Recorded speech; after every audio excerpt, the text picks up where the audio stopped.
electric charges and field. We'll discuss the questions which had come in the board exam of this chapter. So this I have divided in three exercises. We'll start from the first exercise. And the question number one of it is, how many electrons make up 1 coulomb of negative charge? We know that the charge on one electron is 1.6 into 10 raised to the power minus 19 coulomb.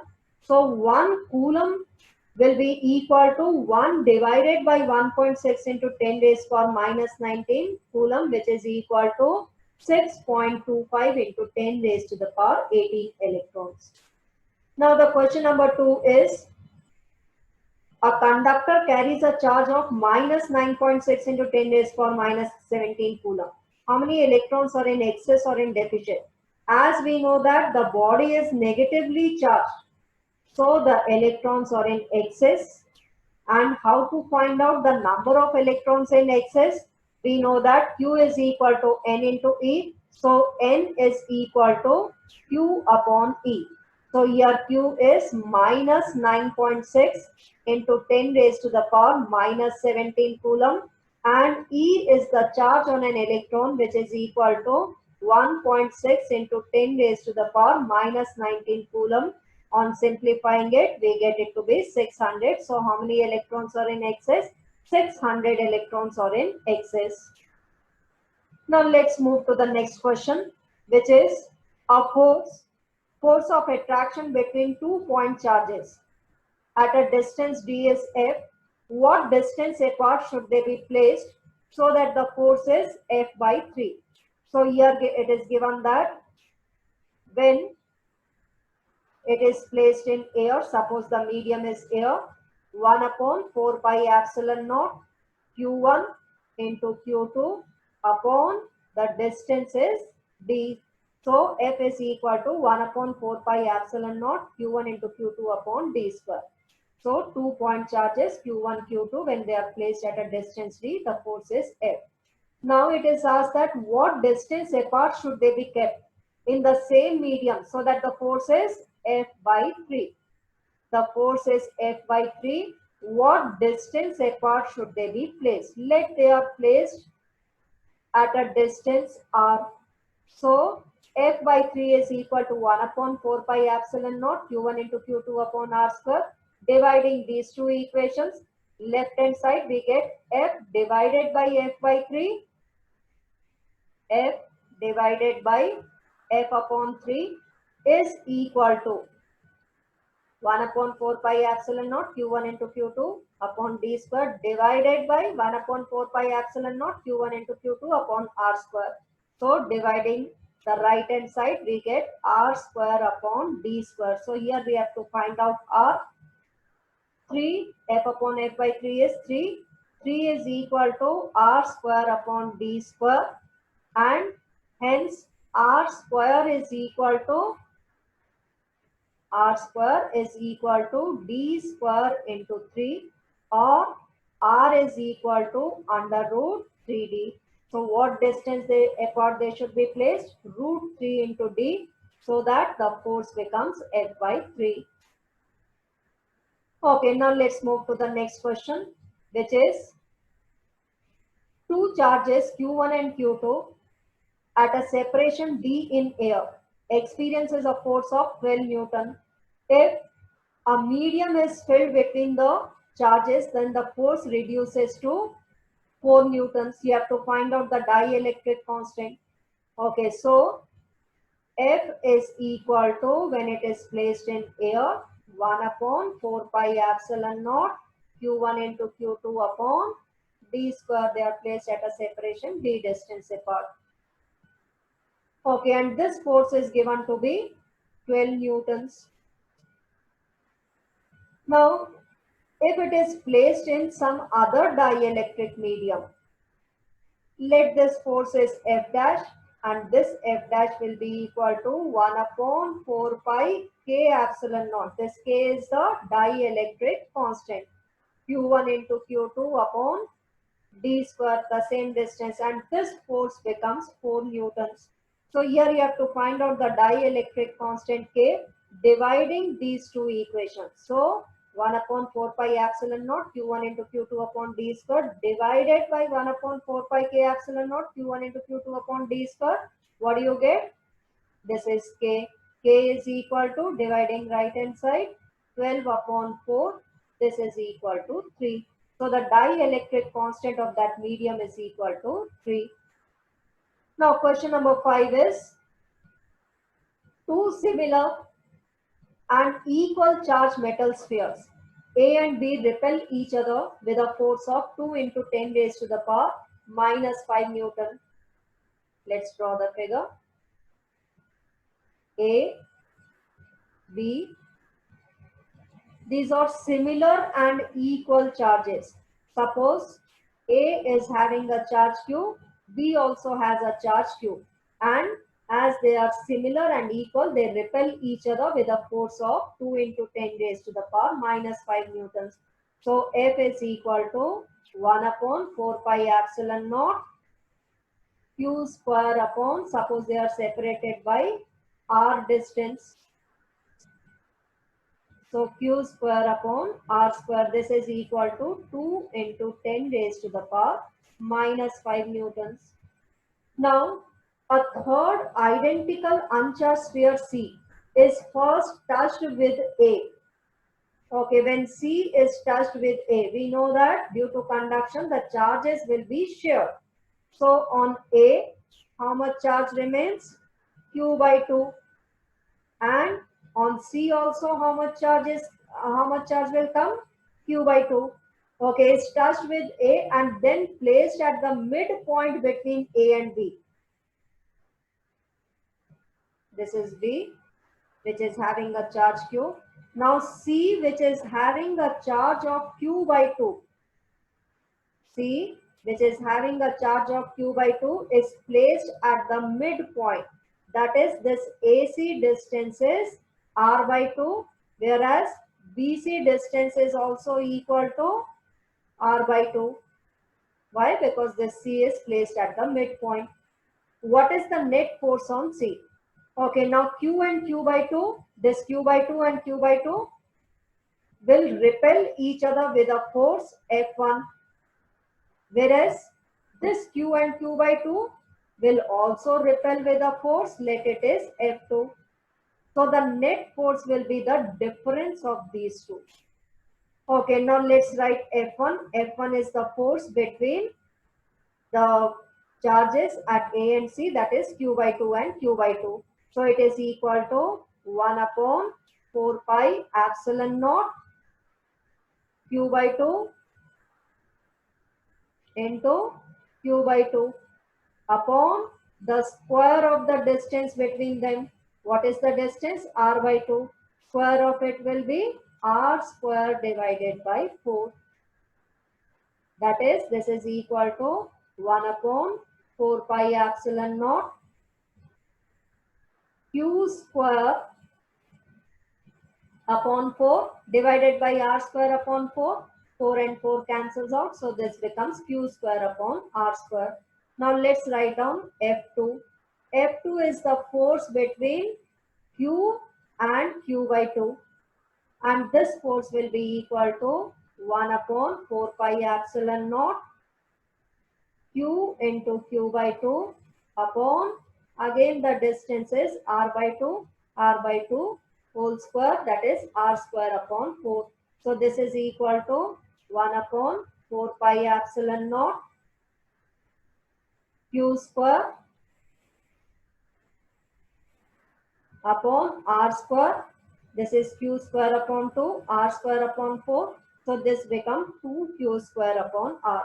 Now the net force on C, as we can see in the figure, these two are in the opposite direction. So the net force will be equal to F2 minus F1. F2 minus F1, which is equal to, you can simplify, 1 upon 4 pi epsilon naught Q square upon R square, also you can take it outside. Inside the bracket, 2 minus 1, and 2 minus 1 is 1. So the force is 1 upon 4 pi epsilon naught q square upon r square. Okay, now from here we see that 1 upon 4 pi epsilon naught q square upon r square is 2 into 10 raised to the power minus 5 Newton. So this is also equal to 2 into 10 raised to the power minus 5 Newton. So what is the force? The net force on C will be the difference of these two forces, that is F2 minus F1, and which will be equal to, which is coming 1 upon 4 pi epsilon naught q square upon r square. So this is 2 into 10 raised to the power minus 5 Newton. Now let's move to the next question. The next question is question number 6. Calculate the Coulomb force between two alpha particles which are separated, as the alpha particle is a positively charged particle on which the charge is twice the charge of the proton, and the separation distance is given. You have to find out the force, and the force is F is equal to 1 upon 4 pi epsilon naught Q1 into Q2. Both are alpha particles. Q1 is 2 into E. Q2 is also equal to 2 into E upon R square. R is given as 3.2 into 10 raised to the power minus 15 square of it.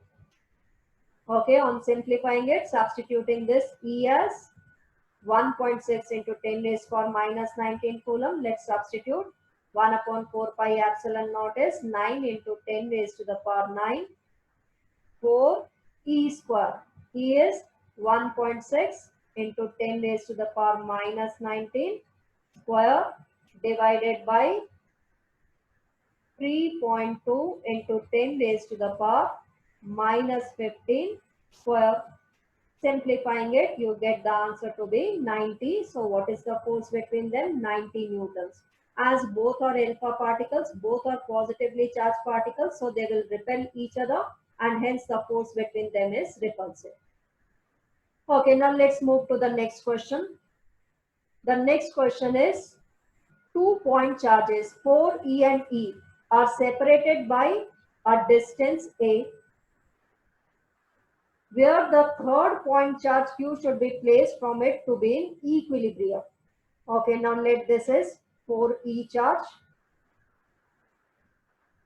and this is charge E. A third charge Q has to be placed in between them so that it is in equilibrium. Okay, now let it is placed at some point P, which is at a distance. The distance between 4E and E is given as A. Let it is placed over here at a point P, and let us consider this distance to be x. So this distance will be equal to A minus x. Now the charge Q which is placed at this point P should be in equilibrium. Equilibrium means the net force on it should be equal to 0. Between 4E and Q, let the forces F1 between E and Q, the forces F2. In order to be in equilibrium, F1 should be equal to F2. What is this F1 equal to? K 1 upon 4 pi epsilon naught, which I have written as K. Q1 into Q2, 4E into Q upon square of the distance. What is the distance between 4E and Q? X upon x square is equal to F2. F2 is the force between E and Q. K E into Q upon what is the distance between them? A minus x. So square of it. Okay, so K E into Q cancels out from both the sides. So what do we get? 4 is equal to x square upon A minus x whole square. Taking the square root, we get 2 is equal to x upon A minus x, square root of both sides. So 2A minus 2x is equal to x. Take this 2x there. So 3x is equal to 2A, or x is equal to 2A upon 3. This distance x is 2a upon 3 from which charge? From 4e charge. So it is necessary to write that from which charge this distance is 2 by 3. Here from 4e charge the distance is 2a by 3. Okay, now the next question is plot the graph between f versus 1 by r square. F versus 1 by r square. Okay, now we know that f is inversely proportional to r square. So between f and r, the graph will be a curved line. But here we have to plot between f and 1 by r square.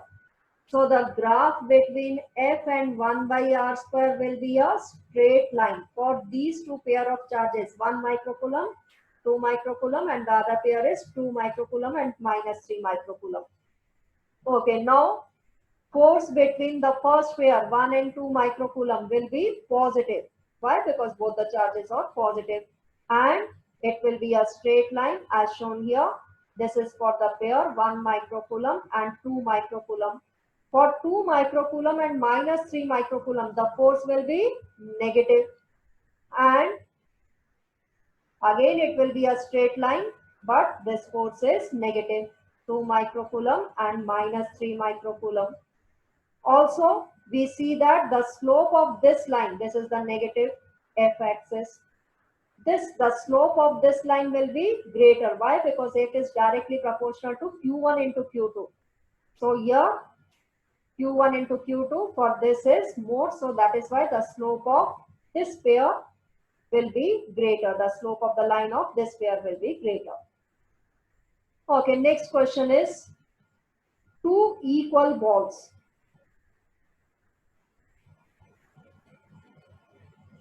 having equal positive Q charge are suspended by two insulating threads of equal length. What would be the effect when a plastic sheet is inserted between them?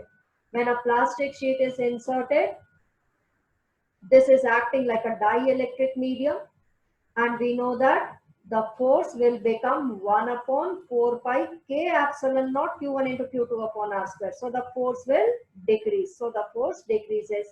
The next question is define dielectric constant of a medium.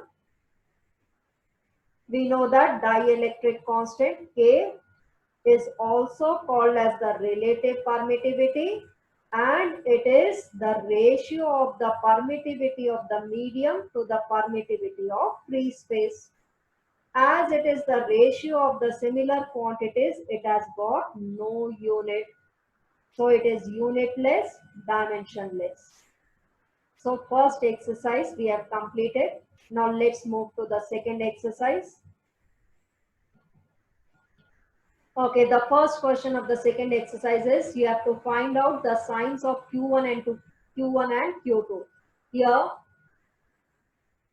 the electric lines of forces are from Q2 to Q1. We know that the electric field lines, if they start from the positive charge and terminate at negative charge. So Q2 is positively charged and Q1 is negatively charged. The next question is a proton and an electron are placed freely in an electric field. Which of the particles will have greater acceleration? We know that acceleration is force upon mass. Any charged particle placed in the electric field experiences a force F is equal to Q into E. Why? We have studied that electric field is force per unit charge. So the force is equal to charge into the electric field Q E upon M. Now, one particle is the proton and the other is the electron. Q is same for both the particles, 1.6 into 10 raised to minus 19 coulomb, and placed in the same electric field. So, here acceleration is depending upon mass. How is it depending? Acceleration is inversely proportional to mass. As we know that mass of electron is less than the mass of proton. So the acceleration produced in the electron will be greater than that produced in the proton. Okay, then question number 3 is an electric dipole of length 2 centimeters is placed with its axis making an angle of 30 degree to the electric field, given as 10 raised to power 5 Newton per Coulomb. It experiences a tau of 10 into root 3 Newton meter. Calculate the magnitude of the charge. We know that whenever a dipole is placed in uniform electric field, it experiences a tau which is given as Pe sine theta. Here P is equal to Q into 2A. That is the charge into the dipole length. Dipole length here we have taken it to be 2A. It could be taken as E or anything. A or anything. E into sine theta. Okay, tau is given as 10 root 3 Newton into meter. Q you have to find out. And the dipole length is 2 centimeters. So 2A is 2 centimeter. That is 2 into 10 raised to the power minus 2 meter into the electric field, which is 10 raised to the power 5 Newton per Coulomb. And sine theta. Theta is 30 degree. So sine 30 is equal to half. On simplifying it, you get the charge Q is equal to root 3 into 10 raised to the power minus 2 Coulomb.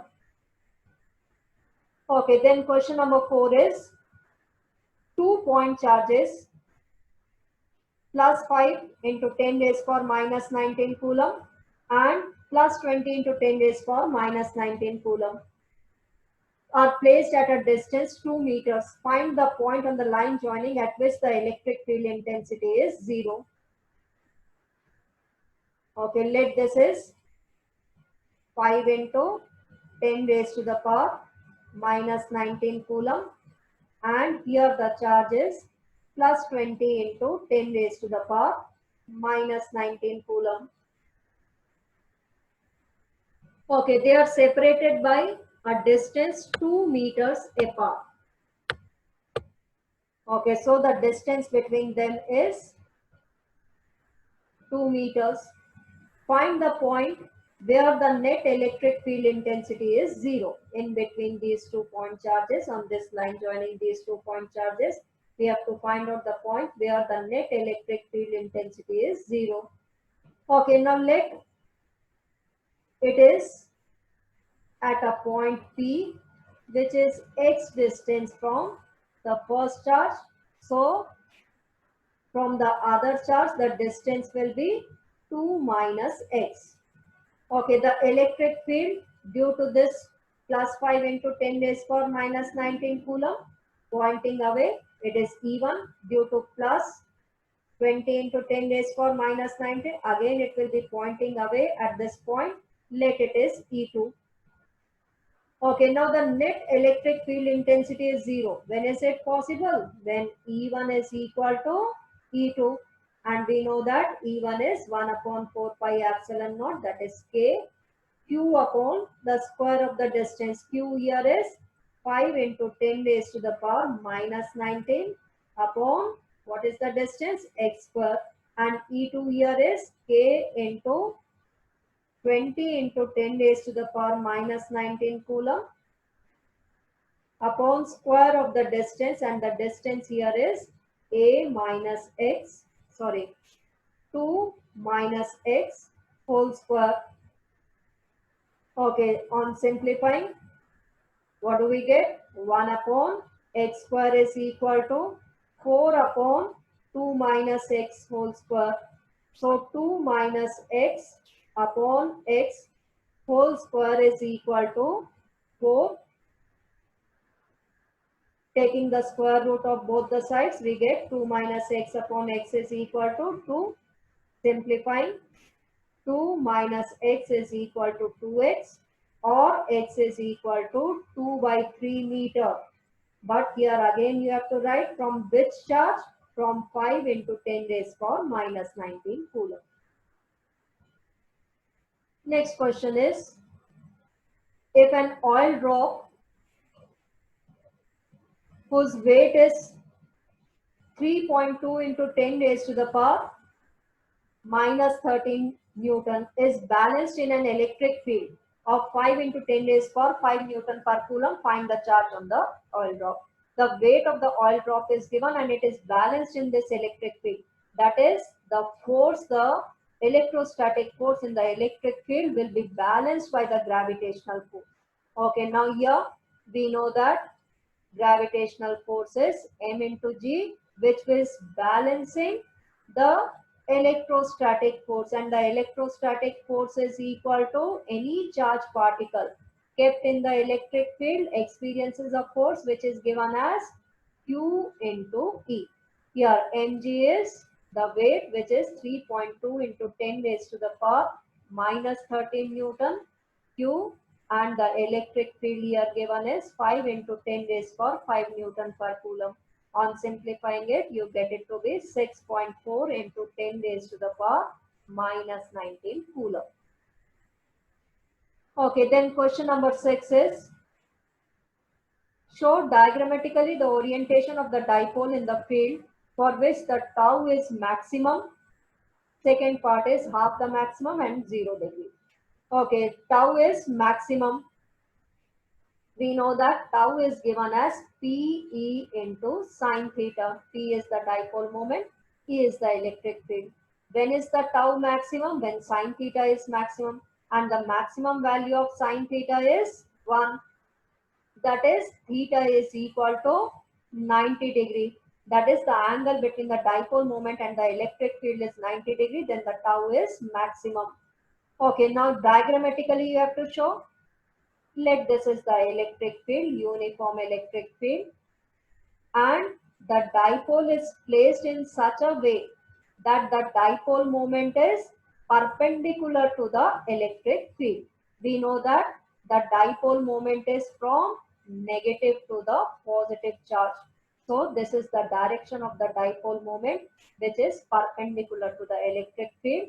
Then the tau will be maximum. Now the B part is half the maximum value.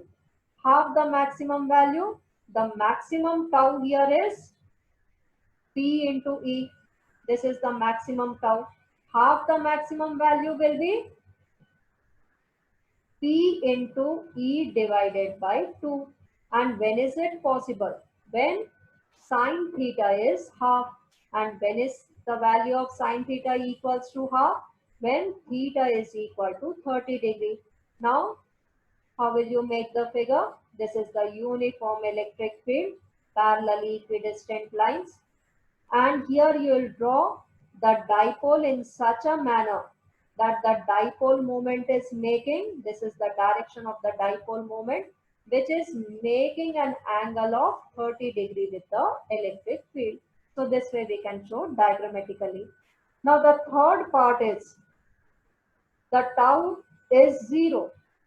When is tau 0? When sine theta is equal to 0. And when is the value of sine theta equal 0? When theta is equal to 0 degree. And diagrammatically, how can you show it? This is the electric field, direction of the electric field, and the dipole moment. Here it is minus q charge, here it is plus q charge. The dipole moment is also acting along the direction of the electric field, that is, the angle between them is 0 degree. Okay, so diagrammatically we can show it in this manner. The next question is, a positive charge Q is kept in the vicinity of an uncharged conducting plate. Sketch the electric field lines for it. Okay, now here a Q charge is placed in the vicinity of uncharged, that is, it is placed close to the uncharged metallic plate. Okay, now due to induction, on this side, negative charge will be accumulated, whereas on the other side of this sheet, positive charges will be there. Okay, now due to induction, the negative charges on this side and the positive charges on the other side. Now you have to draw the electric lines of forces. We know that the electric lines of forces are from positive to negative charge. From positive to the negative charge. So these will be the electric lines of forces when a positive Q charge is placed in the vicinity of uncharged metallic plate. Also derive the expression of the electric field at the surface of the charged conductor. Okay, we know that the electric field due to a charged spherical shell is equal to, outside it is kq by r square. Okay, it appears as if the whole charge is concentrated at the center of the sphere. The next question is, show that the net force acting on the dipole in uniform electric field is zero. Okay, we know that the positive charge particle experiences a force in the direction of the electric field, whereas the negative charge particle experiences in the opposite direction. So the net force is plus QE into plus QE minus QE, which is equal to 0. So whenever a dipole is placed in uniform electric field, it doesn't experience any force, no linear force or no linear motion. Okay, now here you have to find out a dipole is aligned parallel to the electric field. Find the work done in rotating it to an angle of 180 degree. We know that work done is equal to dipole moment into electric field cos theta 1 minus cos theta 2. This expression we have derived, and this work done is stored in the form of potential energy. Okay, now PE theta 1 here. A dipole is aligned parallel to the electric field. So what is theta 1 here equal to? 0 degree. And it has to be rotated to an angle 180 degree. So what is theta 2? 180 degree minus cos of 180 degree. Okay, we know that cos 0 is 1 and cos 180 is minus 1. So minus into minus, this becomes, so it is equal to 2p into E. Okay, next question is question number 9. If an electric dipole is kept in uniform electric field, diagrammatically represent the position of dipole in stable equilibrium and unstable equilibrium, and write the expression for the tau also. Diagrammatically we have already discussed. This is E naught. Okay, when is it in stable equilibrium? When the angle between P and E is equal to 0 degree, because we know that tau is equal to PE sine theta, and it will be in stable equilibrium when the potential energy is minimum, and the minimum potential energy is given by minus P into E into cos theta. And when is it minimum? When cos theta is equal to 1, that is theta is equal to 0 degree. That is the angle between the dipole moment and the electric field is equal to 0 degree. That is, both are acting in the same direction. For unstable equilibrium, the potential energy should be maximum, and the maximum potential energy is equal to plus P into E. And when is it possible? When cos theta is equal to minus 1, then only we'll get the potential energy as plus P into E, and theta will be equal to 180 degrees. So how can we draw? This is the uniform electric field. Unstable equilibrium means the direction of P vector is opposite to the electric field. That is, the angle between them is 180 degree. Okay, next question, question number 10. Draw the pattern of electric field lines due to an electric dipole, two positive charges. This we have already discussed in the video part. The next question is question number 11, in which it's given that electric dipole, that is plus q and minus q charges, they are separated by a distance L, and it is in stable equilibrium in uniform electric field. We know that the potential energy in stable equilibrium is equal to minus P into E. So here P is the dipole moment, which is the product of charge and the dipole length, that is Q into L is the Q into L is P. So the potential energy in this case is equal to minus P into E, that is minus Q into L into E. So the correct option is the C1.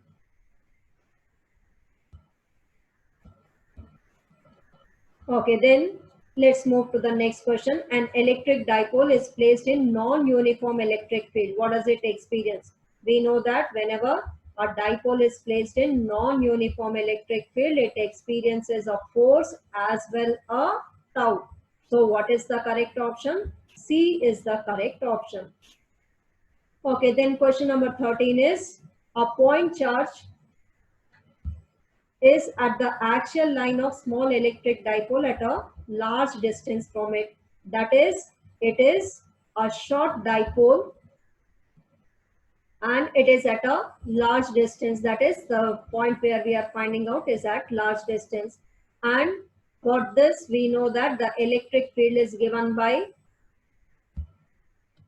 the the electric field for a short dipole on its axial line is given by K into 2p upon r cube, where K is the constant of proportionality equals to 1 upon 4 pi epsilon naught. So from here we see that E is inversely proportional to r cube. Now if a charge Q1 is placed at that point on the axial line, then the force, suppose Q1 charge is placed at that point on the axial line, then F is equal to Q1 into E. As electric field is inversely proportional to R cube, so the force will also be inversely proportional to R cube. So the new force F dash will be equal to F upon K. Okay, so we have done two exercises. Now let's do the third exercise.